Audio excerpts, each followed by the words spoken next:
Ahora estamos con Carlos Méndez, nuestro columnista de los días martes.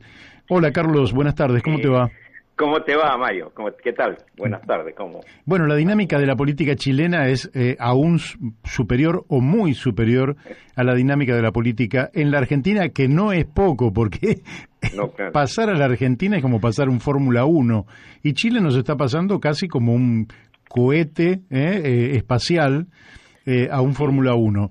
Sí, ya vamos a comentar eso, Mario, vamos a comentar eso que a veces ni en el mismo país ni en Chile, digamos, reconocen los temas muy para nosotros acá desde Argentina muy futuristas que ellos están discutiendo, no se dan cuenta. Esto puede sonar paternalista lo que digo, pero es así. O sea, ellos tienen una serie de situaciones que, para no alejarse del tema, Mario, que nos corresponde ahora, yo tengo que recoger cañuela, o sea, tengo que comentar y tengo que hacer una autocrítica de lo que yo planteé el martes pasado.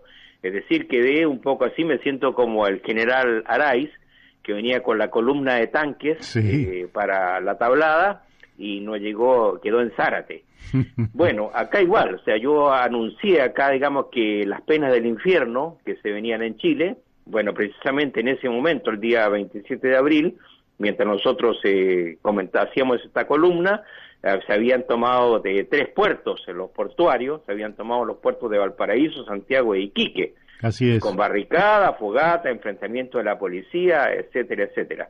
Y anuncié también que el día 30 de abril venía un paro general con todos los portuarios, el cobre, la minería, los sindicatos de profesores, la Central Unitaria de Trabajadores, etcétera. Pero también en ese mismo momento que nosotros hacíamos este comentario, el tribunal, y esto, bueno, había un motivo, que había un encuentro, un choque, digamos, entre el Parlamento y el gobierno por una ley que había aprobado el Congreso, con más de 2/3, digamos, de los parlamentarios, una reforma constitucional para retirar el tercer 10% de fondos provisionales.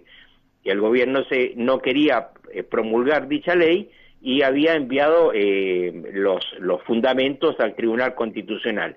Y en ese horario de la revuelta que aquí estábamos comentando, este Tribunal Constitucional, compuesto por 10 ministros, considerado aparentemente, digamos, pro gobierno y bastante, digamos, como son los constitucionalistas, muy arrogados a derecho. Bueno, esta vez ocurrió que también considerando la situación, ya iremos, digamos, aquello, pero el Tribunal Constitucional no aceptó la presentación del gobierno de Piñera y por lo tanto el gobierno a las pocas horas, digamos, del martes pasado, la ley esa, digamos, del Congreso, del retiro del 10% de los fondos provisionales, fue promulgada como tal. Claro, con lo cual desapareció el motivo del conflicto que se estaba desarrollando y que se avecinaba con gran potencia para el día 30. Pero no estuviste mal vos. Se quedó con los tanques ahí Está bien, pero vos estabas anunciando, lógicamente, en el contexto de esa realidad, que no presumías que el Tribunal Constitucional iba a convalidar la ley donde en el Congreso incluso parte del oficialismo había apoyado del tercer retiro de ese 10%, y por tanto yo creo que eso también ayudó a la paz interior en Chile, porque el anuncio que vos habías tenido era que venían rayos, tormentas, y en fin. Y el Tribunal Constitucional, te digo, ese es el tema, el Tribunal Constitucional tenía más información seguramente que nosotros, y actuó, digamos, porque la crítica que se le hace al Tribunal Constitucional ahora, o se le hizo porque ya esto ya pasó, es de que había actuado políticamente. Bueno, y de qué otra manera podía provocar, o sea, lo que consideró el Tribunal Constitucional, que ante la crisis integral que había en el país, ante esta hecatombe que se venía, o sea, tomaron la consideración del punto de vista de la sociedad. Efectivamente. Votaron, digamos, en función. Ahora, los fundamentos se leyeron posteriormente, salieron por ahí por el día jueves y viernes, ya nadie los leyó, son con muchas palabras esdrújulas y sobresdrújulas, pero lo concreto es que la ley fue promulgada y se detuvo toda esta situación de conflicto que veníamos anunciando. Ahora, la pregunta se cae de Maduro. ¿Con qué autoridad política queda Piñera después de este revés? Mira, ni siquiera de sus partidos oficiales. No, está... Bueno, si hablamos de encuesta, tiene un 9% de aceptación, pero digamos, está... Las columnas, digamos, y no las voy a repetir ahora, pero hago un resumen de los mismos columnistas de suboficialistas de derecha, este fin de semana reconocían de que su gobierno ya había terminado, y por lo tanto, y esta tal vez es la situación que tenemos que comentar, Mario, es que acá nosotros siempre hemos hablado, digamos, desde el octubre, de prácticamente que comenzamos esta columna, de el vacío no es ninguna novedad que existe un vacío de poder, un vacío de poder político en Chile, por eso son estos conflictos, y entre los que están ocupando este vacío ha sido el Congreso.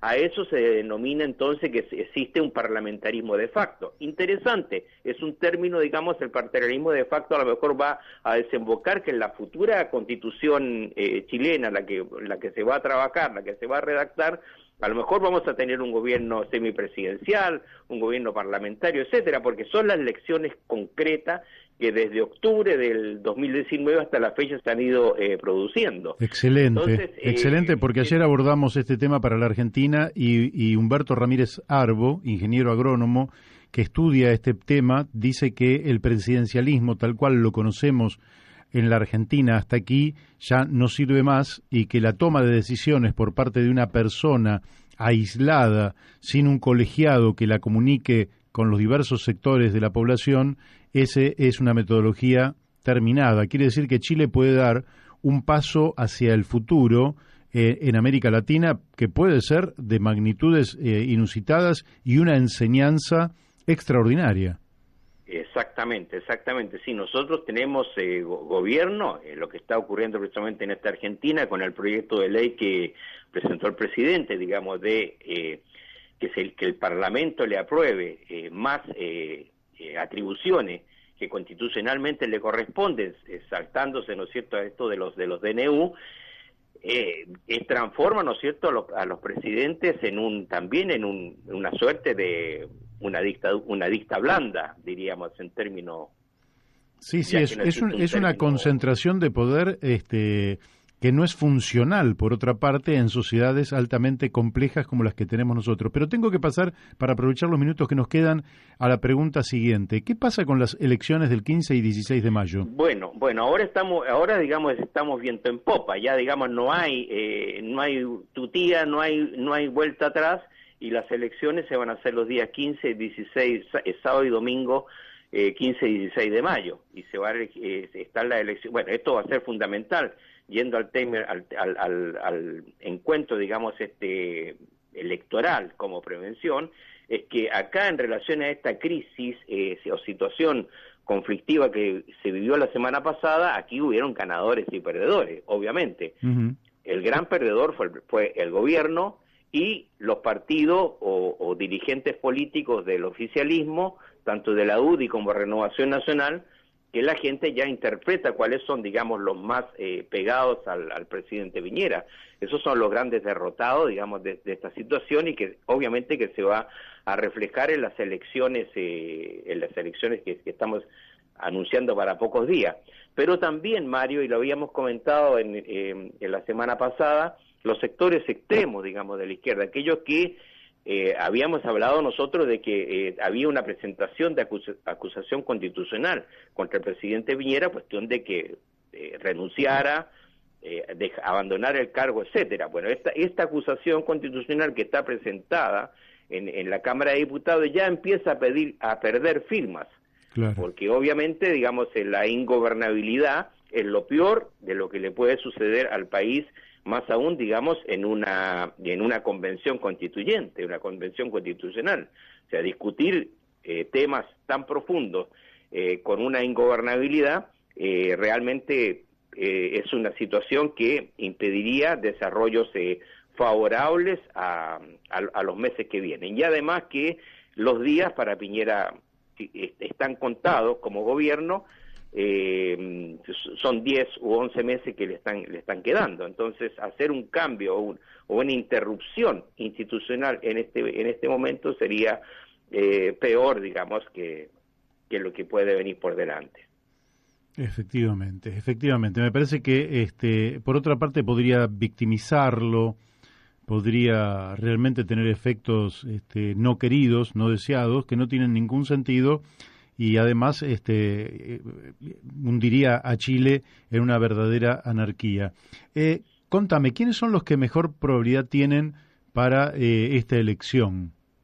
Bueno, mira, acá, digamos, es poco personalizada, digamos, lo más importante, el mejor índice que nosotros vamos a ir viendo las próximas semanas, se va a dar a través de la elección de gobernadores, porque las regiones son determinadas, tienen una numeración, son 16, y por lo tanto, como son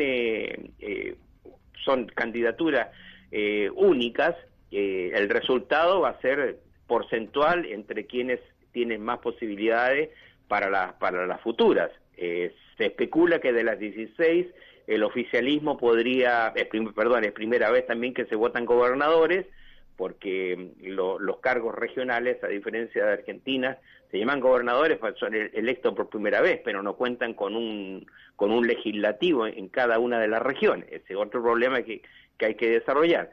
Pero anteriormente las figuras son nominadas por el presidente de la República, la figura de cada una de las regiones. Es primera vez que se votan.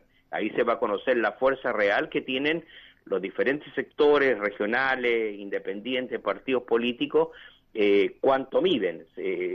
Ya dije, lo repito, que de los 16 se piensa que 6, pero vamos a ver, digo lo que dicen las encuestas, podían ser ganadas por el oficialismo y el resto, obviamente, por la oposición. Y después, ¿no es cierto?, la convención constituyente, que ya dijimos que son 155 los integrantes de dicho organismo, de los cuales 17 cupos están reservados para los pueblos originarios.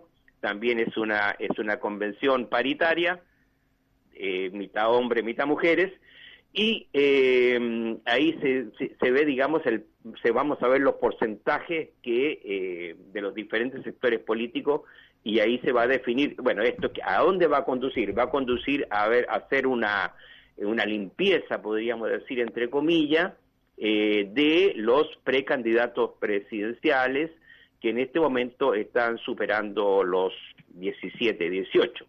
Entonces eso va a tener que, seguramente después de estos resultados, se van a ir perfilando quienes tienen más posibilidades y digamos, fundamentar los pactos y alianzas de gobierno futuras. Bien. Bueno, te hago la última pregunta que tiene que ver con el desarrollo de la pandemia.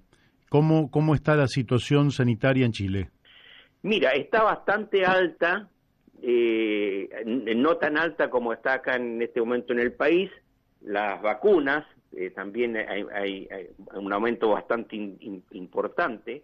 Se está ya vacunando a los mayores de 40 años, o sea, esto ha ido bajando, digamos, se piensa llegar la próxima semana ya a la gente que tiene 40 años, o sea, va a haber una gran cantidad de millones de vacunados, pero eso no significa que el contagio no siga en aumento. Los contagios siguen, pero se va a mantener de una forma que las elecciones estas que están convocadas para el 15 y 16 de mayo se efectúen, y se espera que, ya lo habíamos comentado anteriormente, que las elecciones en Chile son optativas, son voluntarias, no son obligatorias, que se supera el 50% de personas de ciudadanos que vayan a votar. Bueno, también nosotros hemos revisado que en el Perú y Bolivia y Ecuador, donde las elecciones son obligatorias, bueno, la gente fue a votar en masa, en porcentaje bastante alto, casi tanto como en etapas normales, y eso no significó un aumento de los contagios, que es, digamos, también es lo que se especula en el caso chileno. O sea que hasta ahora todo esto iría viento en popa. Bien. Y para cerrar ya, el último minutito, ¿la economía chilena se recupera bien? ¿Cómo está? Claro, mira, hay gente que no le gusta, digamos, fundamentalmente los chilenos, que escuchan estas líneas, no les gusta que yo diga esto, pero yo tengo que ser objetivo y lo comparo también con la situación en Argentina, porque yo vivo en Argentina. Uh-huh. Ya bastantes centros internacionales, no solamente el Fondo Monetario Internacional, sino que también otros organismos internacionales, pronostican de que el crecimiento del Producto Bruto en Chile este año va a ser del 6%. El mes pasado también lo fue. Lo que sí, la desocupación está en el orden supera el 10%, entre el 10 y el 11%. Digamos, esos son los gráficos más importantes, pero tiene mucha expectativa en el sentido económico por esto que se está dando. Además, repito, en Chile hay plata, o sea, claro, solamente por los fondos estos de pensiones, que la gente, que son los ahorros de los trabajadores, de la gente que trabaja, ya se han retirado más de 30 mil millones de dólares. Entonces, plata había, no es especulación, no es la maquinita de la moneda que va girando. Bueno, acá el problema de la Argentina es que también hay mucha plata en muchos sectores, pero la plata no aparece. Se dice que argentinos tienen en el exterior arriba de 400.000 millones de dólares y la plata no aparece. Carlos, te tenemos que mandar un fuerte abrazo y agradecer por tu participación. Está bien, muchas gracias por la oportunidad, Mario. Bárbaro. Bueno, hemos hablado con Carlos Méndez sobre la situación en Chile, una descripción excelente que nos va poniendo al tanto de una dinámica que quizás sea la mayor que esté viviendo América Latina en un proceso con una enorme cantidad de reflexiones.